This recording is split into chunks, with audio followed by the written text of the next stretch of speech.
家人们，今天咱们聊个稀罕物，一个曾经风光无限的名字，一个如今被全县封杀的传奇，它就是发菜。很多人可能只在年夜饭的菜单上听过它，却不知道它当年有多狂。一斤卖到1000块，最疯的时候飙到1500，还得抢。可如今呢，它是国家一级保护野生植物，谁碰谁出事，挖不得，卖不得，买不得。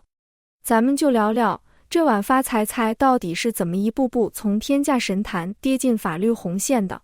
故事挺长，但保证你听完直呼过瘾。先点个赞，咱们马上开始。科普频道，科普。很多人一听发菜这名字，第一反应就是这不就是某种蔬菜吗？还有人更离谱，说那玩意儿黑乎乎的，看着跟头发丝似的，该不会真是头发做的吧？我告诉你，全错。发菜跟蔬菜没半毛钱关系，跟头发更是八竿子打不着。它的真实身份是一种生长在荒漠草原上的野生藻类。你没听错，是藻类。按生物学分类，它属于蓝藻门的念珠藻属。这名字一听就挺专业，但你见到实物绝对过目不忘。它长得特别细，颜色发黑发灰，等水分一干，就全成一小团一小团的丝状物，跟人的头发丝儿几乎一模一样。所以人们给它起了个形象的名字，发菜。它的学名叫发状念珠藻，在民间也有人管它叫地毛。听着朴素，背景可不朴素。这玩意儿在历史上那是相当有排面的。早在汉朝，它就被地方官员当成贡品，专门进献给皇帝，是达官贵人餐桌上采配出现的珍馐。传说苏武当年被困在北海边上放羊，粮食断了，日子过得极其艰难。他就是靠着在荒野里寻找发菜充饥，这才撑到了最后。你看，能救一位历史名人的命，这菜的来头自然不一般。到了民间，发菜更被赋予了吉祥菜的美誉。尤其在广东和香港那一带，老一辈人深信不疑，吃发菜就能发财。这种观念一代传一代，传到了今天，还有不少人心里揣着这个念想。再说口感，发菜泡发以后，质地是脆嫩的；凉拌，它爽口；清炒，它清香；做汤炖菜，它也能完美融入。它能吸收其他食材的香气，入口清爽不腻。这也是它能流传千年，始终在餐桌上占有一席之地的重要原因。可以说，发菜身上叠满了传说，自带流量，天生的网红体质。那问题就来了，这玩意儿到底凭啥能卖到1000块钱一斤？凭啥火得一塌糊涂？咱们把核心原因扒开，说白了就2字，第一个是寓意好，第二个是量太少。咱中国人过日子最讲究图个好彩头。发财的发跟发菜的发读音一模一样，这一个谐音就戳中了所有人的心愿。逢年过节，不管是南方还是北方，宴席上总得有一道跟发财沾边的菜。南方有道经典菜叫发财就手，其实就是发菜炖猪肘子，取的是招财进宝、万事如意的好意思。哪怕有人不爱吃，这道菜往桌上一摆，那气氛，那排面立马就不一样了。光有寓意还不行，稀缺才是硬道理。发菜的生长条件那叫一个苛刻，它只长在我国内蒙古、宁夏、甘肃、青海这些西北干旱、半干旱地区。那些地方年降水量常常不足200毫米，土壤贫瘠到让人心疼，蒸发量却是降水量的10倍到20倍。你想想，那是什么样的环境？就是这样的恶劣条件下，发菜还能倔强地活着。更让人着急的是，它长得极慢，每年能长6%，已经算烧高香了。它完全依靠天然繁殖，人工培育这事儿，到今天我都没听说有谁真正做成了。需求大的吓人，产量又小的可怜，价格自然一路狂奔。巅峰时期，一斤发菜炒到1500块，根本不是稀奇事。它成了名副其实的天价山珍，也成了身份和财富的象征。那几年，谁家餐桌上有一道发菜做的菜，那是倍儿有面子的事。很多人宁可省吃俭用，也要买上一点，用来招待客人，或者自家尝个鲜。除了寓意好、产量少，发菜身价的暴涨背后还有一波猛烈的推手，那就是被神化了的营养价值。当年民间流传的说法，那叫一个玄乎，说它富含蛋白质、钙、铁、磷等各种营养成分。更夸张的是，说它的蛋白质含量比鸡蛋还高3倍，脂肪含量却几乎可以忽略不计。所以就有了一个特别响亮的头衔，高蛋白、低脂肪、低热量的养生食材。那段时间，发菜几乎成了营养的代名词。高血压的听说吃了好，高血脂的也听说吃了妙。做完手术需要补身体的，那更是逃不掉。甚至有人把它当成包治百病的养生圣品，一日3餐都离不开。另外一个客观因素也不能不提，当年物流不发达，西北的野菜要运到南方沿海，一路长途跋涉，运输成本高得吓人，中间商还要层层加价。从西北产地收上来，可能就几10块钱一斤，等到南方城市的餐桌上，价格直接翻了10几倍。就这样，发菜被一步步推上神坛，卖的人赚得盆满钵满，买的人图个吉利心安。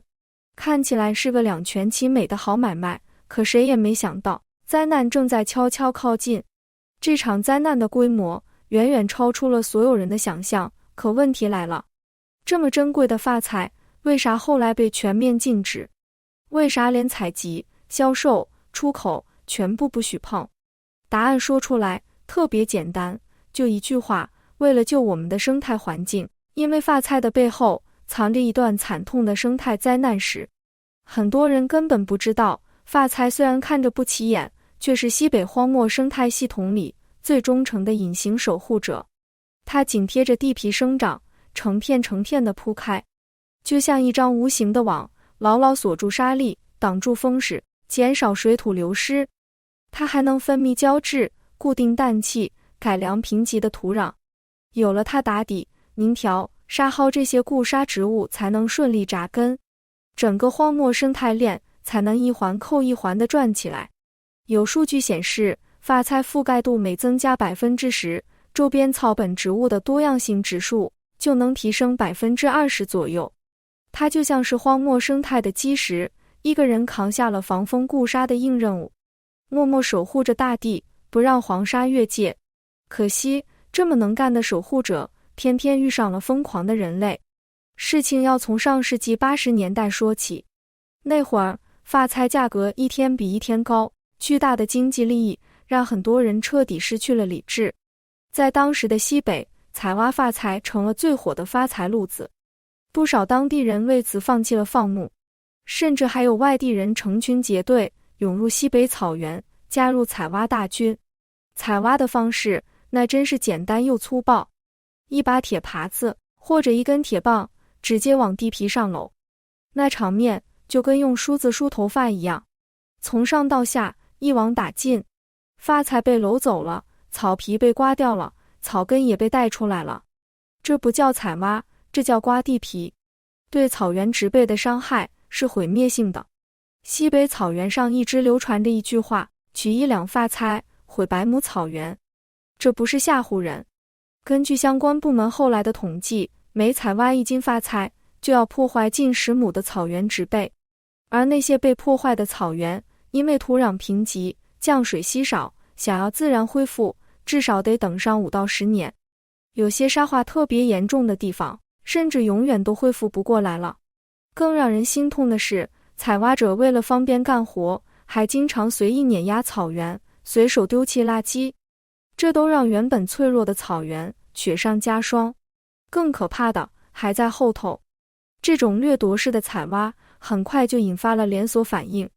从上世纪90年代开始，大批人员涌入西北草原，一场扫荡式的采挖让草场急剧退化、沙化，曾经覆盖在荒野上的发菜数量直接减少了 90%。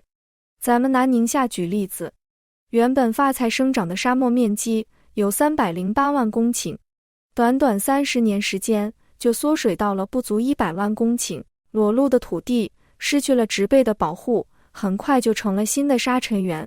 沙尘暴的频率和强度肉眼可见的升级，农牧民的生产生活被搅得一团糟，草原退化，牛羊没草吃，牧民收入锐减，有的人甚至不得不背井离乡，成了生态移民。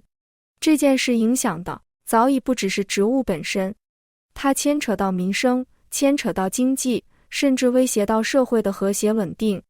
所以国家终于出手了。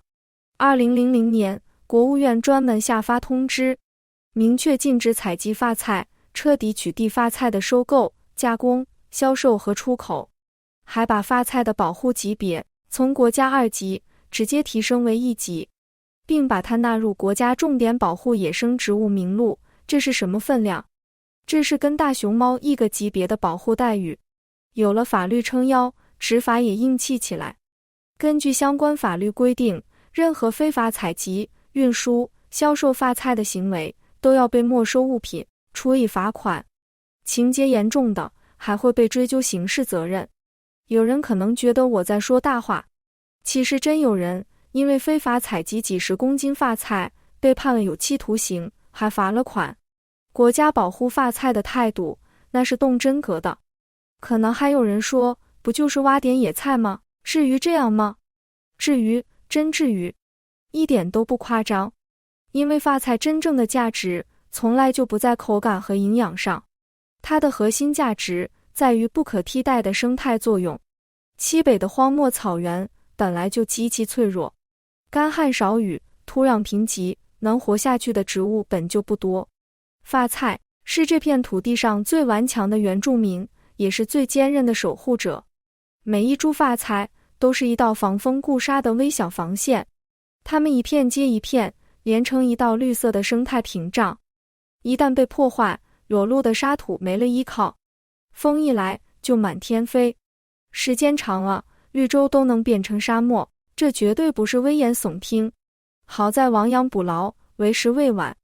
国家这些年不仅禁止采挖发菜，还在西北开展了大规模的退耕还林、退牧还草工程，种固沙植物，养草原生态。